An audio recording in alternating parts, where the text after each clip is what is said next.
It's a technical job taking all the resources of science and industry to meet its demands.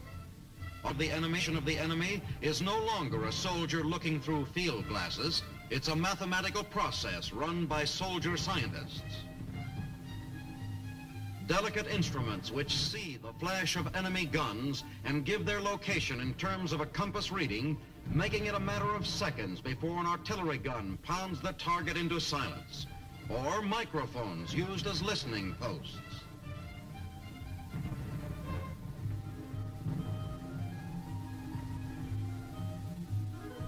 Cables lead from each microphone.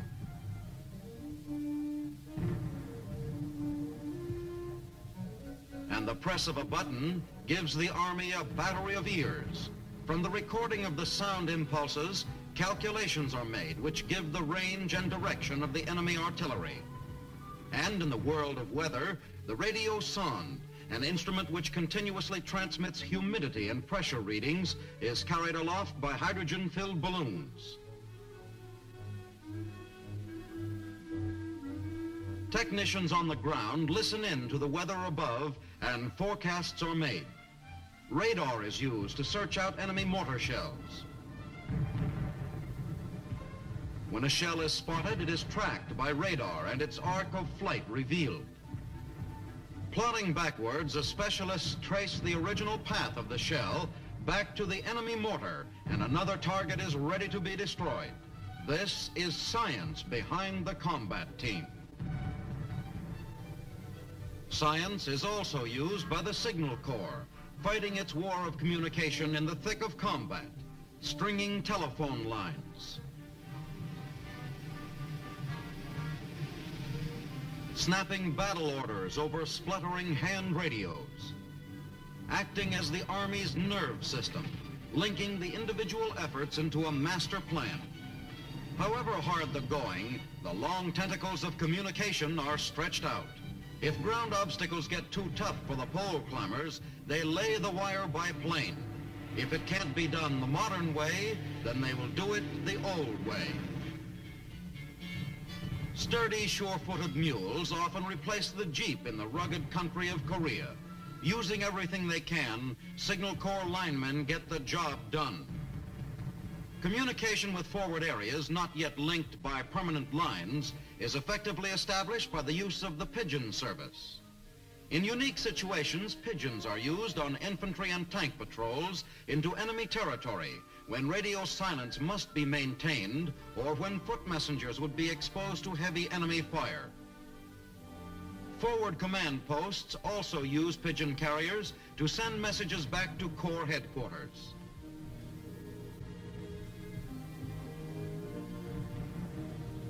When released, Corps sets its circles high to get its bearings, and then sets its course straight for its home loft at Corps headquarters. It's another part of the teamwork in combat.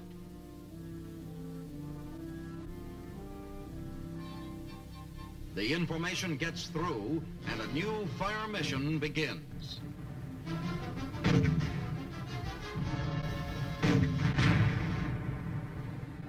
Making the advance possible, too, is the Army Engineer Corps, the builders and wreckers who drill and blast a path through the mountains.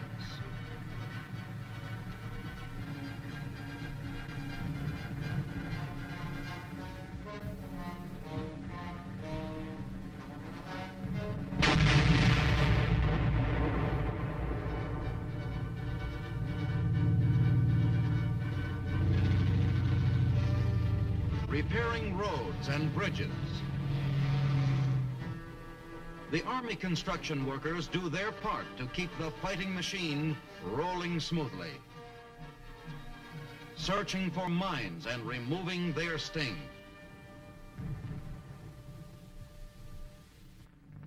Combat engineers must devise field expedients like the construction of this aerial tramway to conquer the mountains. Using local labor, a half-inch steel cable is hauled to the upper terminus more than 2,000 feet away.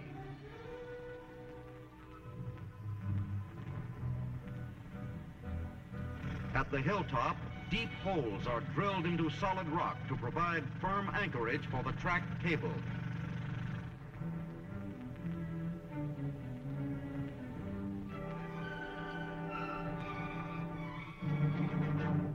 A winch on a 2½ ton truck is used to put the required tension on the cable spanning the gulf.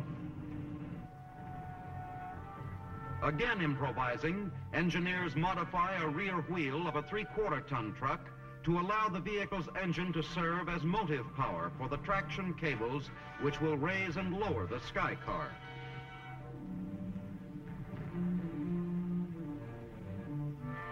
Test runs are carried out and communication is established between the terminals.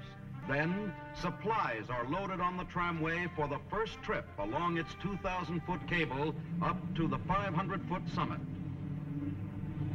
By such methods as these, the transportation time for a difficult journey is reduced from hours to a smooth glide of several minutes.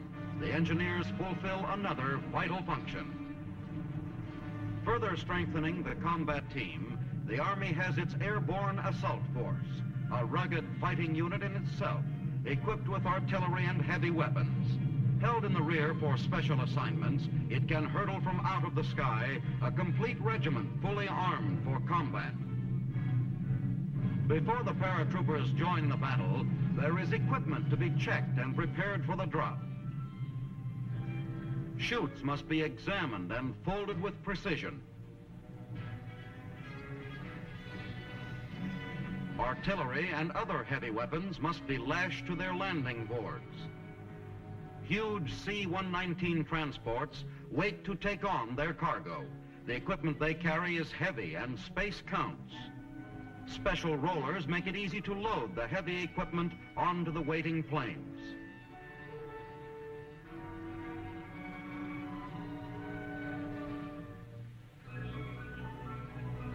And the men are given a final briefing before takeoff.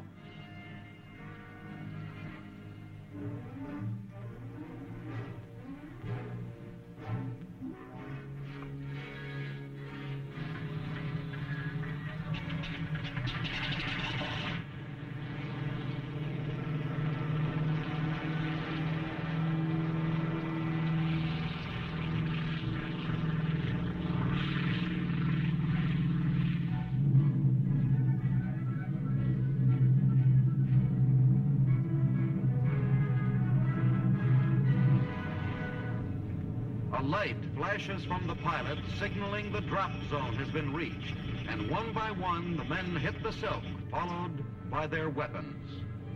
In 3.5 seconds, the full load of heavy weapons is out of the plane and quartermaster airborne soldiers jump out after them. After the drop, it takes 3 minutes to unlash a jeep and drive it away, and the 105mm howitzer is ready for action in 20 minutes. More and more men arrive, quickly reforming and taking up the attack. In this way, the Army continues its fight, circumventing fixed enemy defenses and severe natural obstacles.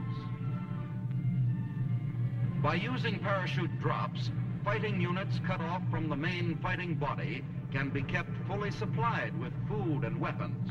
The airborne combat team is a strong right arm that can stretch anywhere to deliver its Sunday punch. This is teamwork paying off. The Army of today, fighting a war of mobility, speed, and effectiveness, packing more firepower than any other nation in the world. Exchanging fire for flesh. The United States Army Combat Team.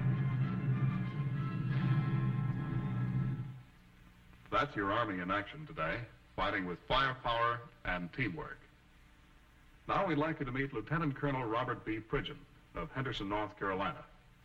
Colonel Pridgeon recently returned from Korea, where he served as a battalion commander for 13 months with the 17th Infantry Regiment of the Army's 7th Division. Well, Colonel Pridgeon, you can tell how our Army put this firepower and teamwork into action in Korea. Yes, I sure can, Carl. We have the finest combat team in the world.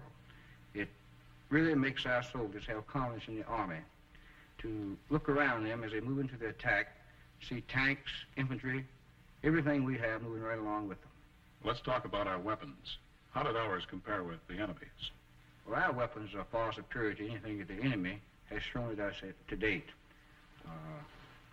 They are faster, they're more easily operated, more easily transportable, more mobile. In fact, our weapons are far superior to any that the enemy has used.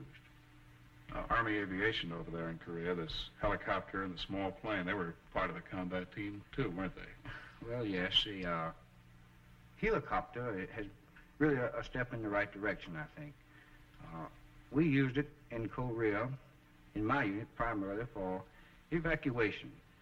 A man may be seriously wounded on a hill. If we had to use a normal litters to take him down, it would take a matter of hours. By calling for a helicopter, he's evacuated to safety and to an aid station or hospital in a matter of minutes.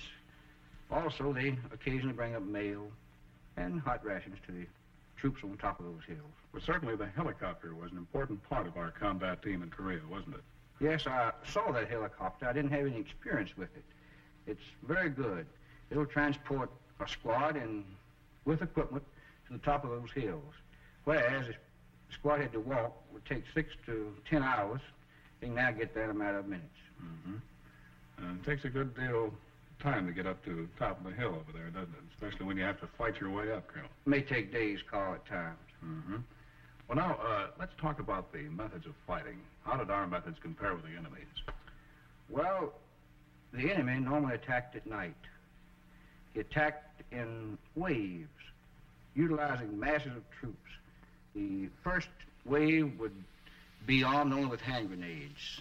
They'd come running up the hill, throwing grenades, screaming, blowing bugles, beating drums, anything to try and put fear in our people in the dark and make them run.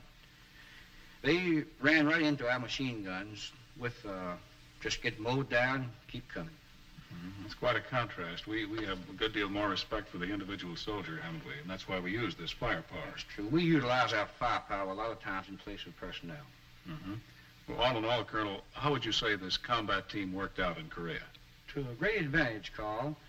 Due to the nature of the terrain in Korea, we could more effectively employ our weapons and personnel by breaking the units down to smaller combat teams than trying to employ them in a great force.